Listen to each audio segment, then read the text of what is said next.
बुहुमनां साइकेल सानखौ बोसोरनि 3 जुन खालारखौ फालिनाय जायो।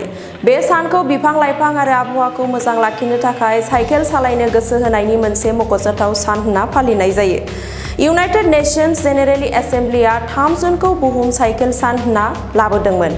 बे दाननि उनाव 3 जुन 2018 खालाराव बयनिख्रुइ सिगां बुहुमनां साइकेल सानखौ फालिनाय जादोंमोन। बे बुहुमनां साइकेल सानखौ गुबैयै फालिनायनि थांखियानो जाबाय मोजां सावस्रि, आबहावा रैखाथि आरो बेयो बयनोबो खम राङाव आरो जोबोद गोरलै मोनसे थांलाय फैलाय खालामनायनि राहा।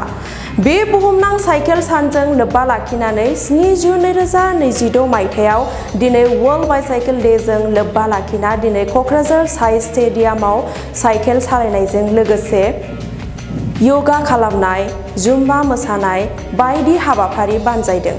हाबाफारियाव गाहाय आलासि महरै बाहागो लाफैना एमएलए शिउली महिलारी लोगोसे बिटिसिनि एमसिएलए देरहासार बसुमतारीआ साइकेल सालायनायखौ फ्लेग वक खालामनाय हाबाफारिखौ बेखेवना होयो।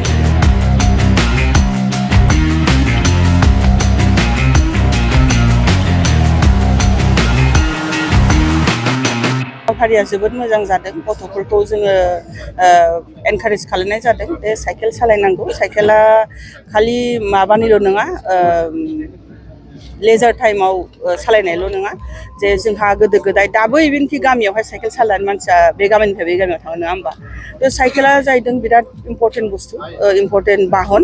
बियो मानसिनि देहा फोसाबनायजों लोगोसे प्रदुषन मुक्त खालायो आरो जोङो साइकेल सालायनानै गावनि देहाखौ फाहामनो हायो। आसाथ' खालायदोंमोन, आंबो आसा खालायदोंमोन जिहेथु आङो रायजो राजानि खामानि मावनो होननानै ओंखारदों आरो मन्थ्रि जायोबा बांसिन खामानि मावनो हागोन, आं बेखौबो आसा लाखिदोंमोन।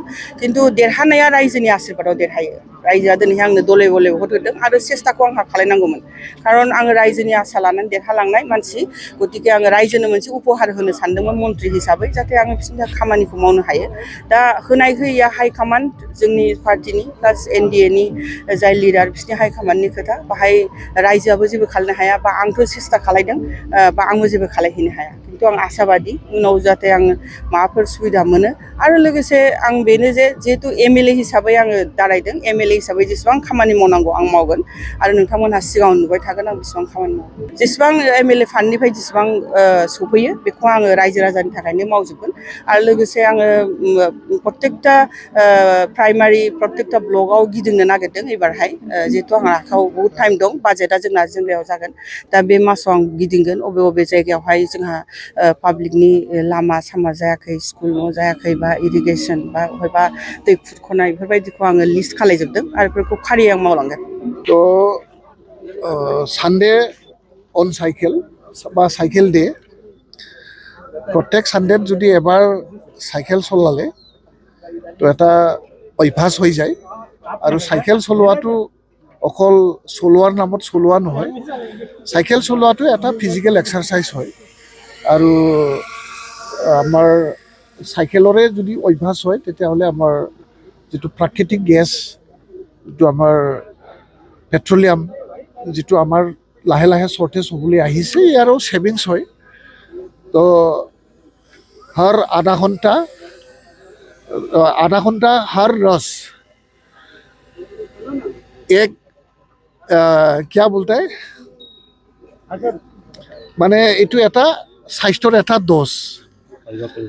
প্ৰত্যেক দিনত যদি আধা ঘণ্টা আপুনি সময় দিয়ে সাইক্লিং কৰে বা আপনি এক্সাৰচাইজ কৰে, এই আপোনাৰ শৰীৰৰ এটা দোষ হয়।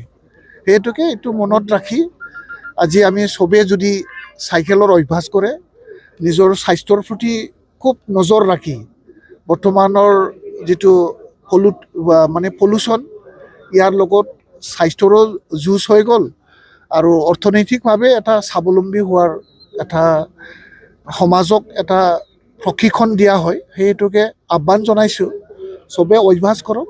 নিজৰ সুস্বাস্থ্য ৰখাৰ কাৰণে আপোনাৰেই দায়িত্ব হয়। সবে যাতে সুস্বাস্থ্যৰ প্ৰত্যেকজনেই এজন সুস্বাস্থ্যৰ গৰাকী হ'ব পাৰে, তাৰ কাৰণে প্ৰত্যেকজনেই এই অভ্যাসটো কৰক। এইটো মই আহ্বান কৰিছোঁ আজিৰ এই পবিত্ৰ দিনত।